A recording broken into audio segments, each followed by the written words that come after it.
என்ன படிச்சிருக்கிறீங்க? MBA. MBA பண்ணியிருக்கிறீங்க. Right, okay. வரக்கூடிய கணவன் என்ன படிச்சிருக்கணும், எப்படி இருக்கணும்? இல்லை எது படிச்சிருந்தாலும் ஓகே தான் சார். எஸ்எல்சி படிச்சுட்டு வந்தால் அப்புறம் இந்த மாதிரி ஒன்று கேளு.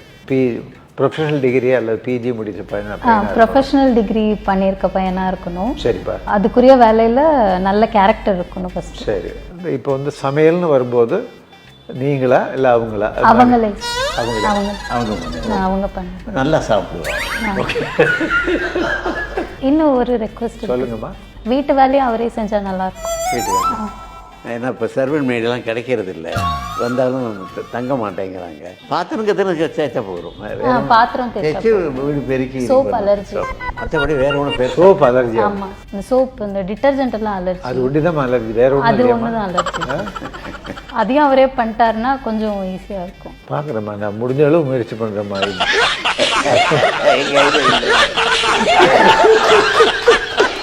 நீங்கள் 2 பேர் லவ் மேரேஜா அரேஞ்ச் மேரேஜா?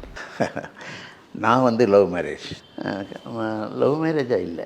என்ன இல்லை? ஆமாம், இல்லை இல்லை, கேட்டுக்கிறேன். ஏன்னா எனக்கு தெரியாமல் ஏதாவது மீட் பண்ணிக்கிறேன் சார். ஏன் சார் என்னது இல்லை அப்படின்னு?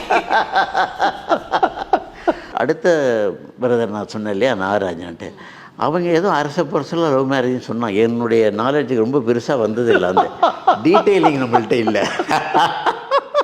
சரி, ஏஆர் ரஹ்மான் அறிமுகப்படுத்தினது, கமல் அறிமுகப்படுத்தினது, ரஜினி அறிமுகப்படுத்தினது, இத்தனை பேரையும் இந்த ஃபீல்டு கொண்டு வந்து அறிமுகப்படுத்தினது வந்து கே பாலச்சந்தர், கவிதாலயா நடராஜனோட ஒரு ஜாயிண்ட் எஃபர்ட். அது ஆக்சுவலாக அப்படி தான் போச்சு. அது அந்த விதமாக, அதாவது இவங்க தொட்டால் அந்த அந்த ஆள் பெரிய அப்படி ஒரு பெரிய இதை மேஜிக் பண்ணிட்டு இருந்தாங்க.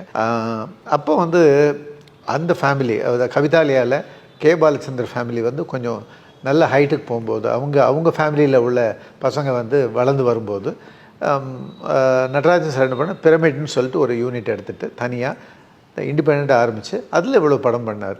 அந்த படம் பண்ணிகிட்டு இருக்கும்போது தான் மணிரத்னம் கண்ணில் இவர் பட்டு நடிக்கிறியான்னு அவர் கேட்டு, எனக்கு நடிக்கணும்னு இன்ட்ரெஸ்ட் உண்டு, ஆனால் எனக்கு நடிக்க தெரியுமா தெரியாது. நீ நடிக்கவே வேணாம், சும்மா வந்து நெல் அழகாக இருப்பேன்னு சொல்லிட்டு அலைப்பாயுதையில் கொடுத்த ரோல் வந்து ரியலாக இவரோட கேரக்டர். அதை சொல்லி இவருக்கு வந்து அழுக்காக இருந்தால் ஒரு இடம் பிடிக்காது, ஒரு சுமாரான காரில் ஏற மாட்டார், சாப்பாடு வாசனை சரியாக இல்லைனாலும் அங்கே சாப்பிட மாட்டார். அந்த மாதிரியே பழகினவர். ஏன்னா இப்போ எங்கள் வீட்டில் எல்லாமே நல்லா பண்ணி கொடுத்து இவரை கெடுத்து வச்சுருக்கோம். இது வந்து நான் கொடுத்தது வந்து சின்ன ஸோ டீட்டெயில் ஒன்றா அவர்கிட்ட தான் கேட்கணும். ஏன்னா அலைபாயுதையில் பண்ண கேரக்டர் வந்து ஒவ்வொரு டைரக்டரையும் திரும்பி பார்க்க வச்சது. டீட்டெயில் வேணா அவர்கிட்ட கேட்டேன்.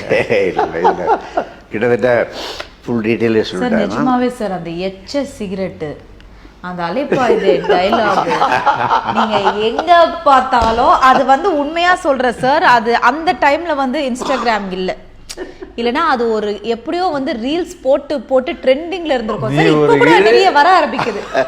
நீ ஒரு இழு, அவன் ஒரு இழு.